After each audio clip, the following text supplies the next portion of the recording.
Assalamualaikum warahmatullahi wabarakatuh. Waalaikumsalam Kami warahmatullahi dari wabarakatuh. kelompok ingin mempresentasikan apa itu software development life cycle dan analisis dan desain sistem. Kenalkan, nama saya Muhammad Zakfar Sodik dari kelas TRPL 1A dengan NPM 247830022. Next, software development life cycle. Software development life cycle adalah proses pengubahan dan pembuatan sistem model serta metodologi yang digunakan untuk mengembangkan software. Singkatnya, dalam dunia rekayasa software, ia merupakan langkah-langkah yang bisa diterapkan pada engineer dan developer untuk merancang dan mengolah software. Next, model-model software development life cycle. 1. Waterfall model. Model mod- Waterfall model adalah salah satu model tertua dan tersingkat dalam penerapannya. Dalam sistem ini, setelah atau fase selesai, fase berikutnya harus segera dimulai. Setiap fase memiliki rencana kecil dan menurun ke fase berikutnya. Maka dari itu, fase ini dikatakan waterfall atau air terjun karena setiap fase memiliki turunan kecil lainnya. Next. Kedua ada Agile model.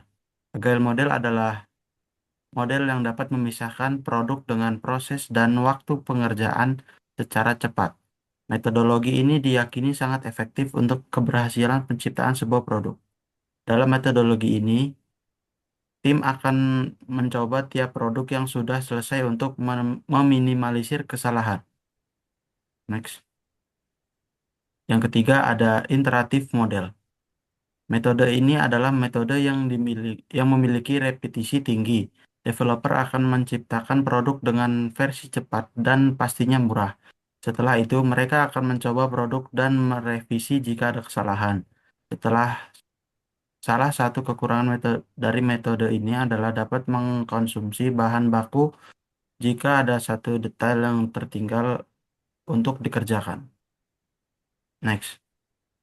4 ada V-shape model. V-shape model adalah lanjutan dari waterfall model. Metode ini akan mencoba tiap fase dalam proses pengembangan suatu produk. Next. Yang kelima ada Big Bang model.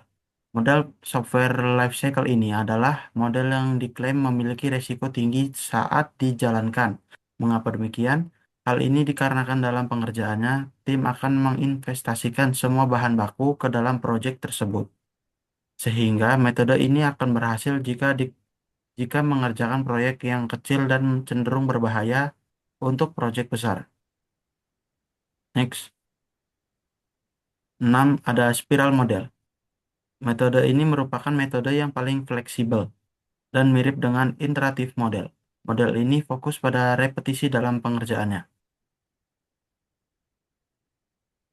Baik, baik. Selanjutnya akan saya lanjutkan. Saya Renhat Daniel Ramadan dari TRPL 1A dengan NPM 247833029 mengenai analisis dan desain sistem. Analisis dan desain sistem adalah proses yang proses yang digunakan banyak perusahaan untuk mengevaluasi situasi bisnis tertentu dan mengembangkan cara untuk memperbaikinya melalui metode yang lebih optimal. Perusahaan dapat menggunakan proses ini untuk membentuk kembali organisasi mereka atau memenuhi tujuan bisnis yang berkaitan dengan pertumbuhan dan profitabilitas.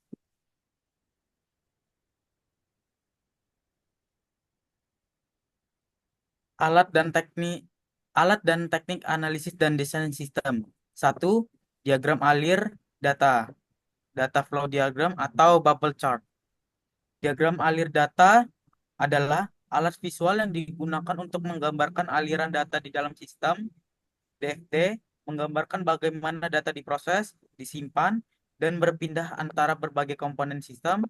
Dengan menggunakan DFT, analisis sistem dapat memahami interaksi antara entitas dalam sistem dan mengidentifikasi masalah atau area yang membutuhkan perbaikan. Dua, kamus data. Kamus data adalah wadah terstruktur yang digunakan untuk mengumpulkan dan mengorganisir informasi tentang data yang digunakan dalam sistem.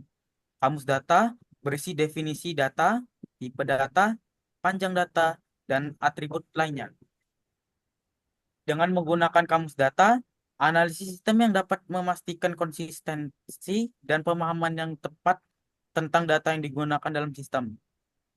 Tiga, pohon keputusan.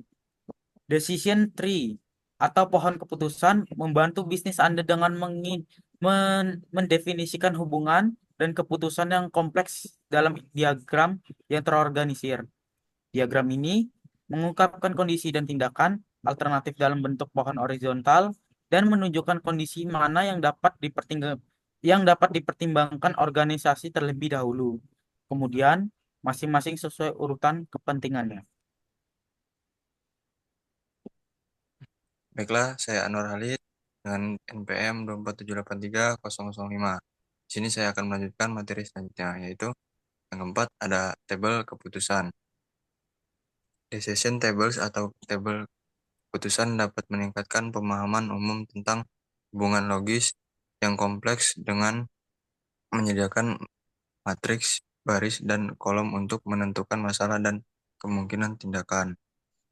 Banyak organisasi mungkin menganggap alat ini berguna di situasi di mana tindakan tertentu bergantung pada terjadinya satu atau kombinasi kondisi. Selanjutnya, 5. Kode semu. Pseudocode atau kode semu adalah alat yang digunakan untuk menggambarkan langkah atau algoritma dalam bentuk bahasa pemrograman yang mirip dengan manusia. Kode semu membantu analis sistem dalam memahami logika dan urutan langkah-langkah yang diperlukan dalam sistem dengan menggunakan kode semu. Analis sistem dapat merancang logika pemrograman dengan lebih jelas sebelum melakukan implementasi. Selanjutnya, 6. Simulasi. Simulasi alat yang digunakan untuk memodelkan sistem nyata dan mensimulasikan perilaku sistem dalam lingkungan yang terkontrol. Simulasi memungkinkan analis sistem untuk menguji berbagai skenario dan melihat dampaknya terhadap sistem secara virtual. Dengan menggunakan simulasi, analis sistem dapat mengidentifikasi kelemahan atau area yang memerlukan perbaikan sebelum implementasi sistem.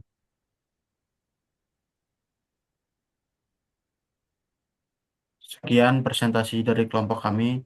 Wassalamualaikum warahmatullahi wabarakatuh. Selamat